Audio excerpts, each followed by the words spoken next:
I did not do a list of my favorite whiskeys that I tried in 2022, but if I did, this bottle would have easily been one of the top bottles on that list. What's up, guys? My name is Chris, and you are listening to the Whiskey Noobs podcast. And today, as I mentioned, we will be reviewing one of my favorite bottles that I tried in 2022. It did not come out in 2022, but I tried it for the first time, and it was easily one of my favorites of the year that I tried. But before we get to that, I do want to have a quick clarification from the last episode. There was a question about allocated bottles, or about how do I get good bottles if I can't get allocated bottles. And in my response to that question, I basically used the word allocated synonymously with rare or hard to get or rare allocated, and those are not synonyms. So there are plenty of things that are allocated that are not rare that you can find a lot of places, but it just means that when a liquor store goes to order them, it's not guaranteed they're going to get the amount that they want. It's it's something that can be hard for a liquor store to get, doesn't necessarily make it rare for the hunters out there trying to get it. So I use those two terms synonymously. I was talking about rare bottles specifically. Just wanted to kind of clear that up in case it wasn't already implied by that question. Now, I will be reviewing Barrell Seagrass in this episode, one of my favorite bottles that I tried in 2022, but I want to use this episode as a whole to talk a little bit about sourced whiskey as well, because Barrell Seagrass is a sourced whiskey, which we're going to talk about here in a little bit. But I want to start with sourced whiskey in general, because I think there is a growing hate online for sourced whiskey. If not growing, then at least there is a hate out there online for sourced whiskey. And I think there are some reasons why people feel ripped off by it that I can understand. And there are other reasons that I want to talk about why I think sourced whiskey can be a great thing if done correctly. So as I mentioned, a lot of people write it off basically entirely if a whiskey is sourced, and they think of it as they're either being ripped off, they're being swindled, they're being lied to. But sourced whiskey is actually very common in other countries, and I think there are some real benefits to come out of it. So let's talk about pros and cons a little bit. First of all, what is sourced whiskey? If you're listening to this and you're like, what is this guy even talking about? Well, what sourcing whiskey simply means is a brand is selling bottles that they did not themselves distill. So the brand that is selling the bottles is not the brand making the whiskey in the bottles, at least not from the very beginning. They're not the ones mixing together the grains and distilling it. They are sourcing that from somebody else. Now, they could be buying it from other distillers, which also sell their own product. So like a really commonly known one that does this is Bardstown Bourbon Company. They make their own product. They sell Bardstown Bourbon, but they also sell to other companies to do whatever they want with it, rebottle it, and sell it. I shouldn't say rebottle. It's not in a bottle yet. It's sold in barrels, but they can do whatever they want with it, and then they can sell it. Now, they could also, rather than buying from a company like that, they could be buying it from just a giant mass-producing supplier. The most commonly known one that you may have heard of is MGP, which is Midwest Grain Product. So MGP is a distiller that makes absurd amounts of distillate, and they will sell it to companies who then either blend it or put it directly into a bottle and sell that bottle. And so then, of course, you have two different styles of buying whiskey from these two different types of sources. So the two different styles would be you might buy different expressions from different distillers, or different recipes, different mash bills, different ages, all from the same distiller, it could be. And then you'll take them, you'll blend them together the way that you want them. You'll create a flavor profile that you like. Maybe you'll even add finishes to those whiskeys that you bought, that you sourced from those other distillers. And then you'll make it your own, put it in a bottle, and sell it. And then the other end of the spectrum would be you can literally buy barrels from these sources, throw them into bottles, and sell them. And there are companies that do that as well. But I want to make clear that there are these two different ways of doing it. And of course, it's a spectrum. There's everybody all the way throughout. Some people, maybe they'll buy a few different mash bills they like, blend them together, and bottle it. Some people will go crazy with finishes. It's a whole spectrum of ways that you can do this. But let's talk a little bit about the cons, the negatives of it, because this is the part that you might have already heard online, and the kind of the elephant in the room that some folks do not like about sourced whiskey. The first one, and I can understand the perspective for this, is that it's losing part of the art form. Some distillers tend to be very, very particular about the perfect process. They want to make sure everything down to the last detail is correct. A great example, I just did a tour of the Maker's Mark distillery, and they talked about the way that they shelled the barley, I believe it was, and they do it this particular way in order to get a better flavor. So that rather than, I believe, smashing it with a hammer in order to crush it all up, it actually runs through rolling pins to crush it up, and the idea was that it gave this barley a different flavor. And something tells me that that attention of detail is not taking place at a distiller like MGP, for example. These are giant distillers putting out more whiskey than most of us can fathom. I don't think they're paying that kind of attention to detail or necessarily treating it like that level of an art. Now that can be a negative. We're going to get to the positives for those of you like myself who enjoy sourced whiskey. We will get to the positives, but that could be a negative. You're kind of cutting out that part of the process for the brand that is selling it, and you might not be getting it back anywhere because the brand that's creating the distillate might not really care that much about the process. So maybe that attention to detail is being lost entirely. I can understand that argument, which I have seen made before. The other thing is, and this is probably the biggest one, is it's easy for some companies to be misleading. There have been lawsuits about this. Some companies will try to make it seem like they're the ones making their distillate. I have seen this before. You've probably seen it before and didn't even know it. Companies that say, this is based on my great-grandpappy's recipe. I didn't mean to use pappy there, but I'll keep it. This is based on my great-grandpappy's recipe that he made, and, I'm really glad to be able to bring this to you. And they're implying that they're the ones making it, but in reality, they are not. It's being made by some distilling giant or by somebody else. So, of course, yes, being misleading is a negative of sourced whiskey, but it's not a requirement. You don't have to be misleading to be a sourced whiskey brand, and many sourced whiskey brands are not misleading. So that is a negative. It's a negative in general because you can be misleading. But it could be the case for anything. There are plenty of different marketing techniques that people use to mislead you, but I can understand why some people take offense to that, and I can fully understand feeling duped if you bought a bottle thinking that it was a local distillery making local juice and selling it, and you come to find out that they're just buying it from someplace in Indiana like MGP, throwing it into bottles, not even doing anything with it, just throwing it into bottles and selling it. I can understand why you might feel betrayed. But there are also some pros that come from sourced whiskey, and we're going to talk about those. But before we get to it, let's talk Barrell Seagrass, because that is the review for this episode, and I think this is a good time to focus in on it a little bit. So Barrell Seagrass is blended from American and Canadian rye whiskeys. Now, the ryes are all finished separately in, I hope I pronounced this right because I didn't look it up, Martinique rum, hopefully that's right, Madeira, and apricot brandy barrels. So you've got Martinique rum barrels, Madeira barrels, and apricot brandy barrels. And they're finished separately in those. They're blended together. And as is the case with all of Barrell Craft Spirits products, these are bottled at barrel proof or cask strength. The proof of mine, let me look on my bottle here, is 119.12 proof. So these are not for the faint of heart. These are very strong whiskeys, especially the bottle that I have, 120 proof almost. It's not for the faint of heart, but man, does it drink nicely, which we're going to talk about. By the way, if you didn't just catch that, I'm going into this review very biased. I love Barrell Seagrass, as you will hear about in this review. So, I'm going to give my own quick nose palate finish of this. Oh, and if I didn't think to mention, so it's blended from American and Canadian rye whiskeys, i.e. it is sourced. They source these whiskeys, and they do their finishing and blending, and they come up with this expression.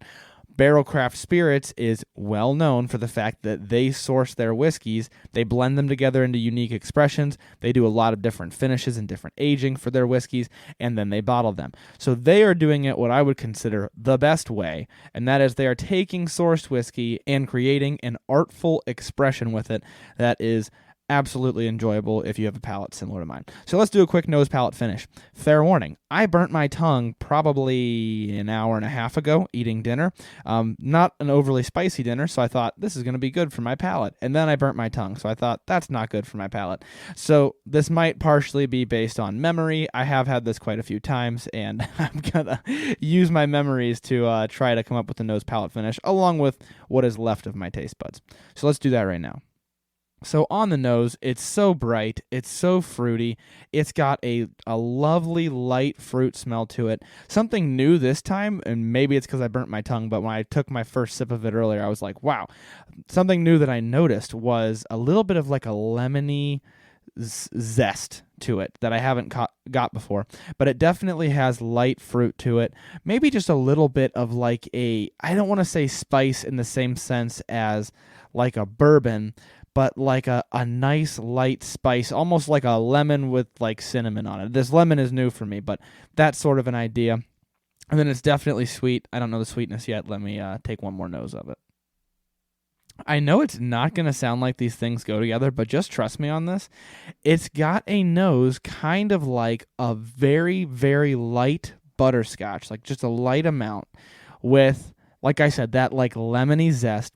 Definitely more fruitiness than just the lemon. Maybe it's because I know it's apricot brandy barrels that they use, but I always get like an apricot from this.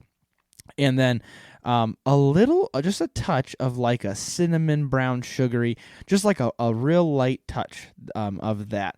So that's kind of the idea of what I'm getting from this. Let me go ahead with the palate, and then we're going to move on to the pros of sourced whiskey.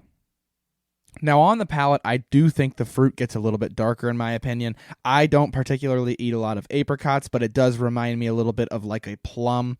I still get that little bit of like light cinnamon spice sugariness, and then it gets a little bit more syrupy and almost like nutty for me. It reminds me a little bit on the palate of like a more complex Angel's Envy. It's almost like it's got just a little bit of Angel's Envy in it, and then the rest is this kind of brighter, kind of more fruity. I'm really getting lemon zest today. I don't know what that's about, but it's got this lemony taste and smell to it for me.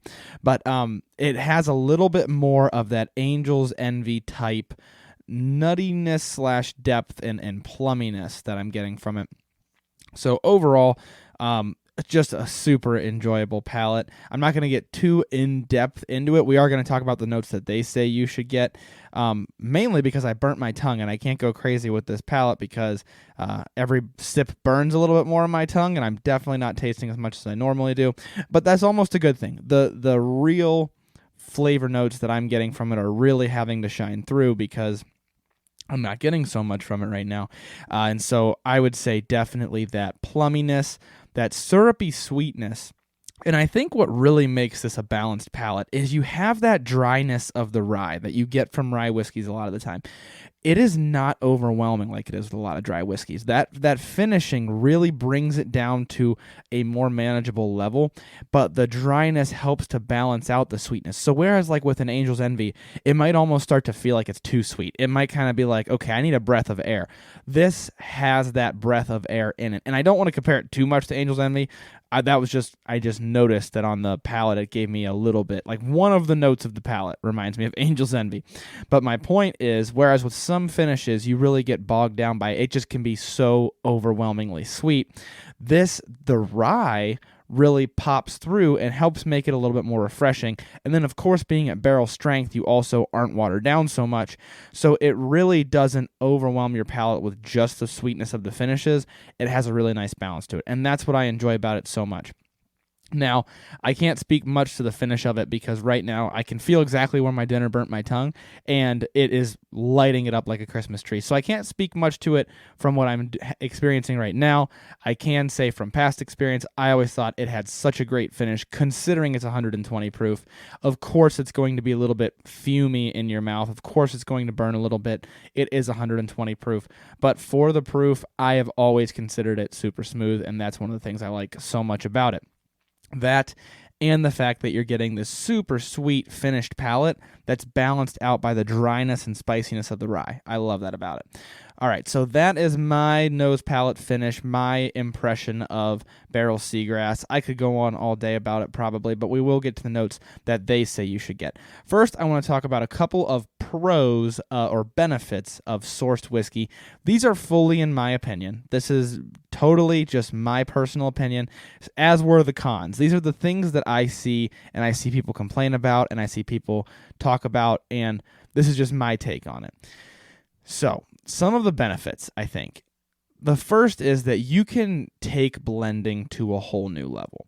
If you are just using the whiskey that you make, unless you have 100 stills and you're putting out 1 barrel of each type of mash bill, you don't have access to the level of variety of mash bills that you do with sourcing. You could say, okay, well, maybe I'll make my own distillate and then I will buy a little bit from the guy next door and mix those together, but then you're still sourcing from somebody else. So that's my point is, if you're going 100% with just your own distillery, it's going to be really hard unless you've got a ton of money to invest up front, which is another point that I'll get to. It is going to be very hard to have the level of variety that you have with sourcing. Your options are nearly limitless with sourcing. You don't just have to think, oh, well, maybe MGP offers X amount of mash bills. You've also got a ton of other distillers offering their own mash bills that you could source from. And so the blending really gets taken to a whole new level. I think with that, you see a lot of the finishing get taken to a whole new level, but that's not necessary, and it also could be done with your own distillate. But the blending of different distillates is very much taken to a new level, and this is where I think you can gain back some of that artistry we talked about in the cons section. We said, you lose some of the artistry, you lose some of the attention to detail if you're not making the distillate. You gain some of that back here because you can focus so much on blending, and blending is even a little bit, in my opinion, a little bit more controlled in that if you're a master blender, if you really know what you're doing, you are tasting exactly what it is that you want to sell to people. If you are working on a recipe for distilling, then you are like, well, let's add this into the recipe and see what happens 6 months from now, 6 years from now, depending on how long you're aging it, etc. With blending, you're saying I have A, B, and C. If I do this much A, this much B, this much C, it tastes like D, and I can sell that to the public. And so you're almost getting a little bit more control over it and really getting to where you can fine-tune those flavor notes. And you really see some people take this to that level. I think you see it a lot with Barrell. I should add in here, because I just keep mentioning it, how much I like Seagrass.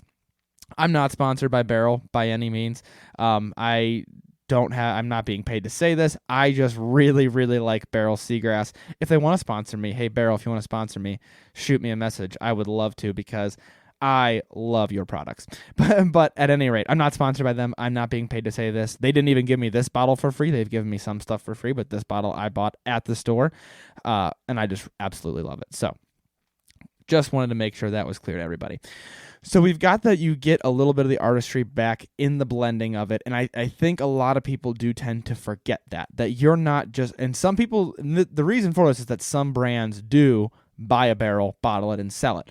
But you've got a lot of brands that are not just doing that. They are really taking it to a different level with their ability to blend all these unique expressions.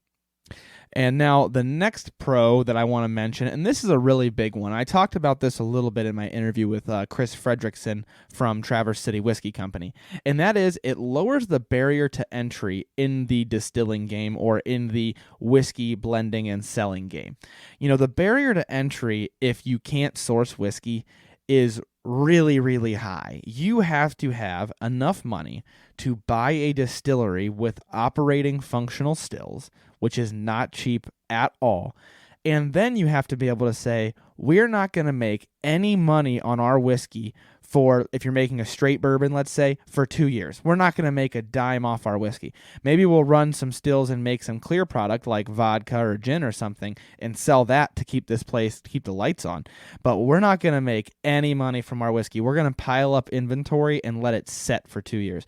So that in and of itself is a huge, huge barrier to entry. And so you might say, well, why do I care if the barrier to entry is hard to get into? Well, look around you right now. I mean, we're going through a period where whiskey is exploding, and we're getting so many cool new expressions. Barrell just came basically out of nowhere and blindsided people. You've got Penelope, they sourced some of their stuff, and they just came out of nowhere and are fantastic. You've got all these brands that are coming out of the woodwork because they have this lower barrier to entry.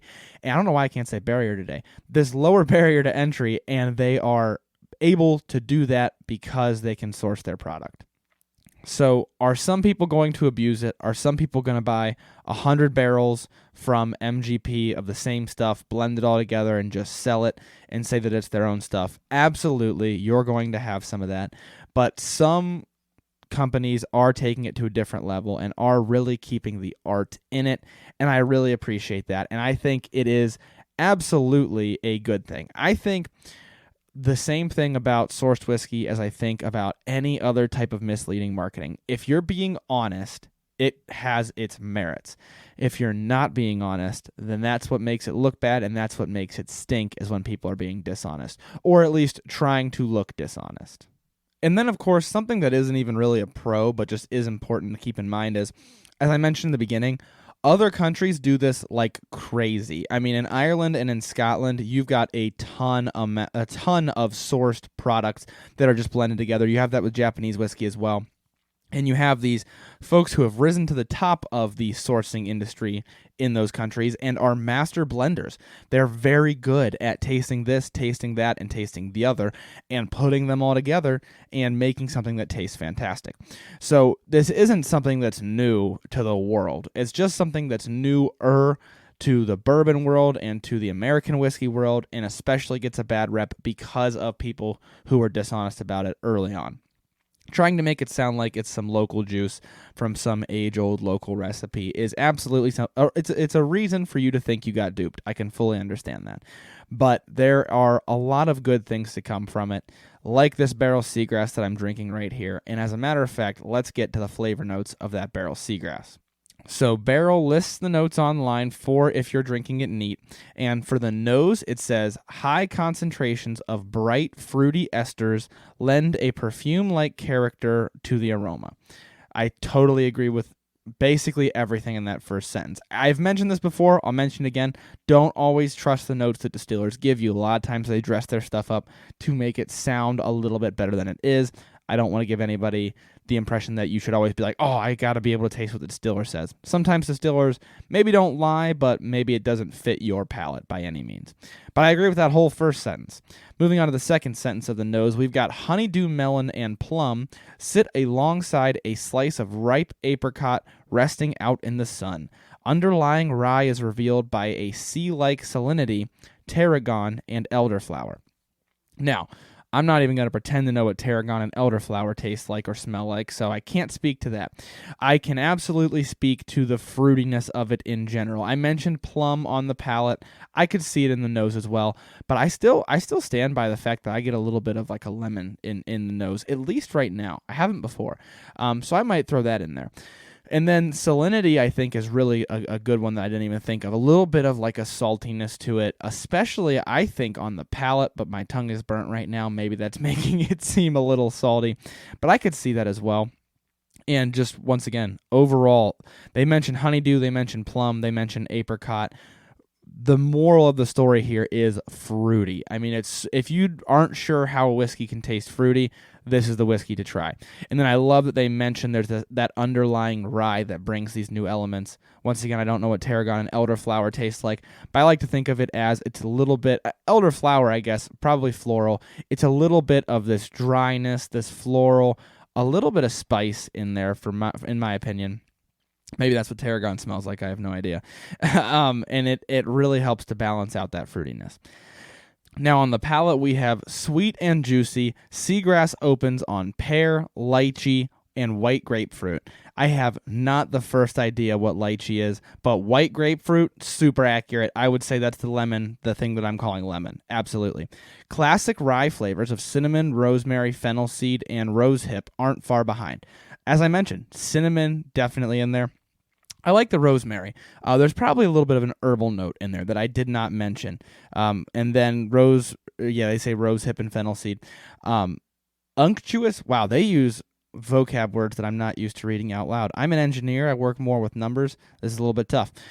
Unctuous texture and sandy tannin are complemented by delicate astringency so common to Canadian whiskeys. I think I would associate that delicate astringency that's common to Canadian whiskeys as like a little bit of a white sugar, in my opinion. But I see it, I mentioned like light butterscotch. It has just a touch of like a syrupy butterscotchness to it, which a lot of Canadian whiskeys I think you do describe as syrupy, so maybe that is exactly what they're talking about. Once again, as with any distiller's notes, are they dressing these up? Maybe. There's a lot here. I think I would have to sit down with this for a very long time to pull out all the flavors they mention. But in general, the attitude of these notes, once again, fully agree with. And then the finish, they say fresh and clean, but the present tannin and astringency focus the powerful burst of camphor, chalk dust, and scorched earth. That is a wild finish to read out loud. And I honestly can't even really speak to it very much. I can speak to the fresh and clean. I definitely think it has a nice, clean finish. Burns a little bit. Once again, it's cask strength. What are you going to do? And then I'll let you decide on the notes they say there at the end. I don't even know what camphor is. They're using some stuff that's out of my league. Chalk dust is very interesting. Obviously, I know what that is like. And then scorched earth, I think we can all assume what that is like. So that might be their finished notes might be stretching it a bit far. I love you, Barrell, but these finished notes are a little bit wild. And altogether, the note description, the thing that I like about it, and I think I said this about the Ardbeg 10-year, is that it is almost enjoyable to read. I mean, they're taking this as like a literary art project. So I enjoy that part about it, but maybe some of the notes are taking a little bit too far. Let me know what you guys think if you're trying it. If you think some of these notes that I'm not getting, you're getting, that'd be very interesting, especially with my burnt taste buds. But the thing that I'll say, I've had some distillers totally miss the mark on their notes or totally dress it up and make it sound better than it actually is. I think, at least for the general mood of their notes, they hit it right on the head. You've got this nice bright fruitiness. As I mentioned, it gets balanced out by this rye, dry spiciness that it doesn't make the whole whiskey dry, I want to be clear, but the dryness helps balance out the overwhelming sweetness of the finishes.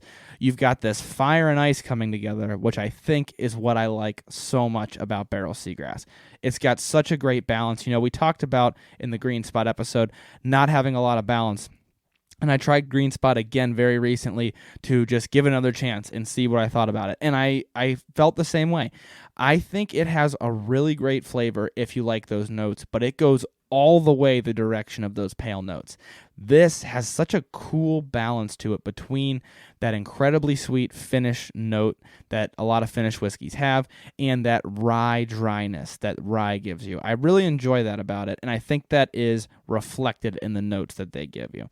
So that is my take on the notes that Barrell gives you for Barrell Seagrass. As I've mentioned a bunch of times in this episode, I very much enjoy it. I am incredibly biased, but I was looking forward to this episode basically all day because I knew that I was going to be drinking a glass of Seagrass, and I love it. So I can't say enough good things about it. I think if you're able to drink cask strength stuff and you like those bright, fruity flavors, you like a little bit of that rye spiciness, and your curiosity is piqued by what I've said, I don't think you can go wrong with Barrell Seagrass. I believe it's like $75 or $85.